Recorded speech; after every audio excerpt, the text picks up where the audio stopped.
Let me go back to the book. And let's start now with the reported speech. Let's pay attention. 11.13.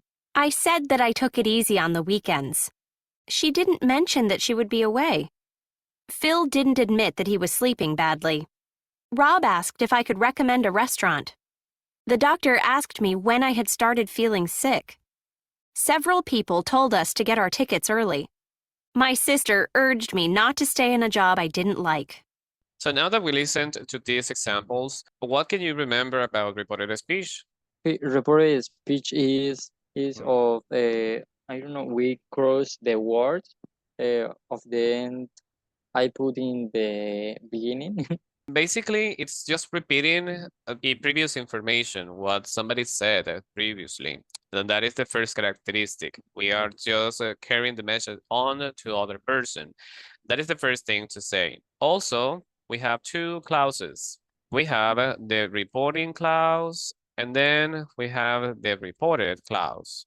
I introduce and I say the message. So we have always two. This is the main idea. Sometimes we use that, sometimes we use if, sometimes we use a WH. I mean, the WH you had in the question, you repeat the same in the clause. Let me start one by one. Reported statements. We use the reported speech to say what someone said. So we are repeating what other person previously mentioned. In here, we have say, tell, explain, admit, mention, and report as verbs to express my message. In reported speech, we usually change the tense of the verbs. If you have simple present, you change to the simple past. Simple past changes to the past perfect, and the present perfect continuous changes to the past perfect continuous. For example, Andres, if I say, I live near the school, this sentence can be reported as, Okay,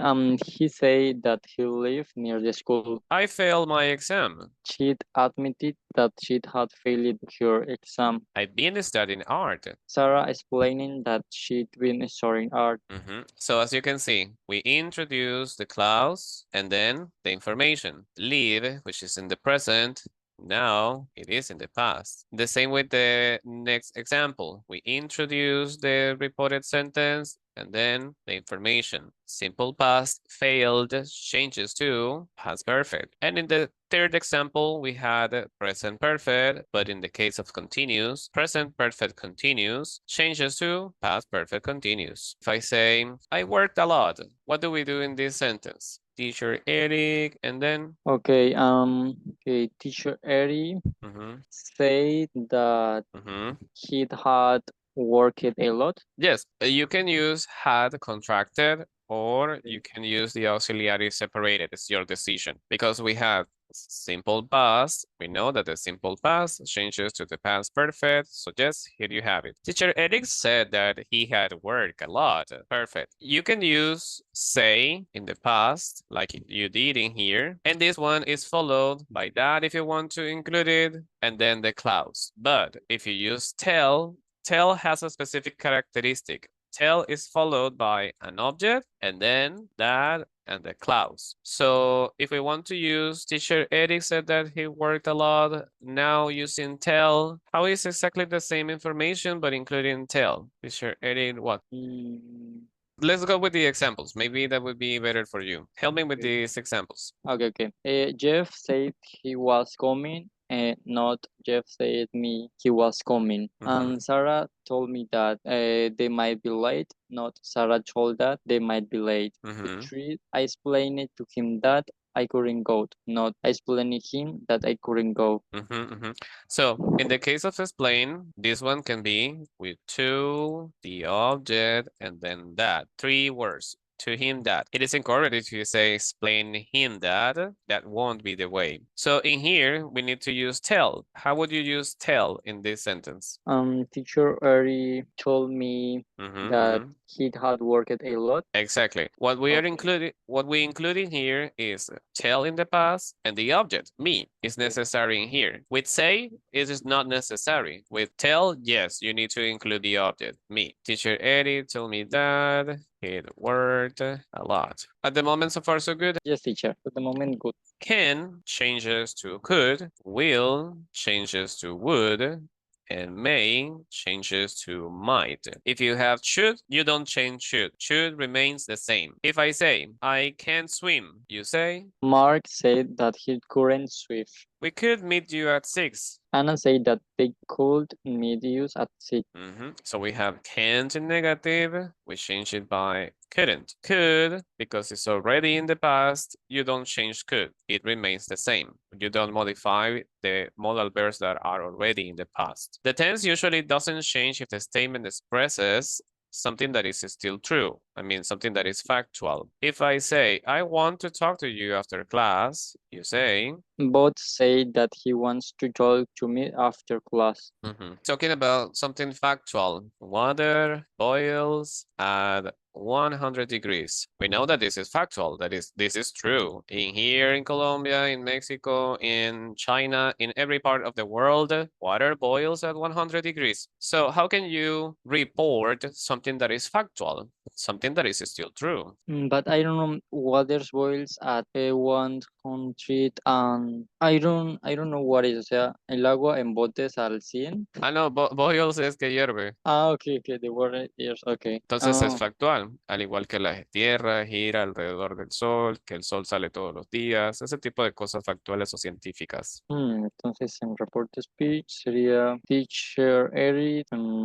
Let's use explained. Okay, teacher Eric explained that the water and I don't know cold boils at 1%. Okay, remember that in here we are reporting something that is factual, something that is true. So usually you don't modify the grammar tense if the statement expresses something that is still true, something factual. So you don't modify. In here you had present, I want to talk to you after class. So the reported sentence, he wants to talk to me after class. You keep the present because this is something that is still true. And generally, this is something that we do with factual information. Is it better now? Yes, teacher. We're gonna go now with questions from the B1 plus. What do you remember? I don't, teacher. I remember of that topic that's very complicated in the B1 plus. Well, don't worry, never mind.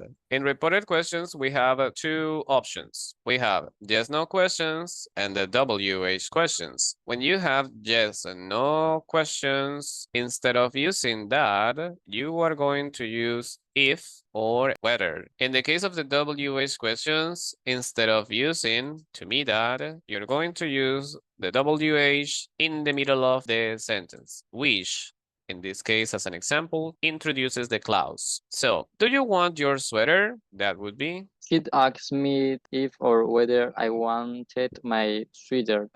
So because this is a question, you use the verb ask. She asked me. Because this is a question, you use ask. And because this is a yes, no question, you use either if or whether. And what do you think? Is this present, past, or present perfect? What grammar tense do we have? That is present. Simple present, exactly. Yep, simple present. So you use subject, verb in the past, complementary information. Subject, verb, complement. If I say, which class are you in? You say. Kid asks us which class we were in.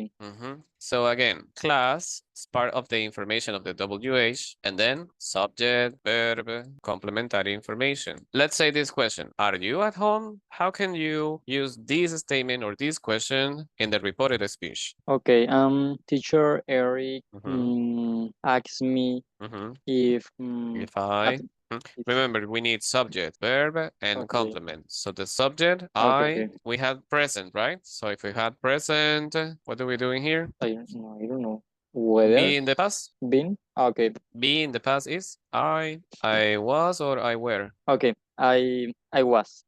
If I was At home. at home, exactly. Teacher Eric asked me if I was at home. Just to remind you, we often need to change the pronouns and words referring to time and place. If the sentence is reported on a different day or on a different place, like yesterday in the reported speech changes to the day before. Here changes to there. I saw my uncle yesterday, you say?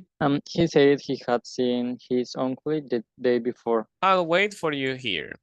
He said he'd wait for you there. And finally, commands. If you want to give orders or instructions to people, we report a command with the structure, subject, verb, the object, and then infinitive. We need to remember that the verbs that help us to use instructions are tell, instruct, order, remind, forbid, urge. Those help us to give commands. Read as much as possible. I'm giving you instructions. So because I start with this instruction, you can say, our teacher urged us, and then infinitive to read as much as possible. If I tell you, don't tell anyone, I'm forbidding you to do something. Don't tell. So you can say, he forbid me as a prohibition, and then the infinitive to tell anyone. Or you can say, he told me, and then negative infinitive, not to tell anyone. If I say, study more, how can you report this command? Study more. Mr. Eric, what? What do you say now? You can say tell, instruct, yeah. order, remind, forbid, urge. Teacher Eric told me of I need a story more. Okay, you can say told because that's in told. the past, or you can also say, I don't know, for example, you can say instructed me, teacher Eric instructed me, ordered me, Okay. remind me, urged me, and then I need a story more. remember that we need to use the infinitive, right? Okay. Instructed me, and the infinitive is Instruct me to the story more. to study and then more, like this. Because this is a command, study more. You can use instruct, the object, and the infinitive to study. The rest is just complementary information. We are ready. I don't know if you want to take a screenshot of this, if you want to consult it later. Yes, teacher. Okay. Let me know as soon as you're ready. Yes, I'm ready. Okay. Well, my friend, it was a pleasure having you in this class. I hope to see you in the tutorials. Take care. Yes, teacher. Bye-bye. Thank you. Bye bye. Bye. It was a pleasure.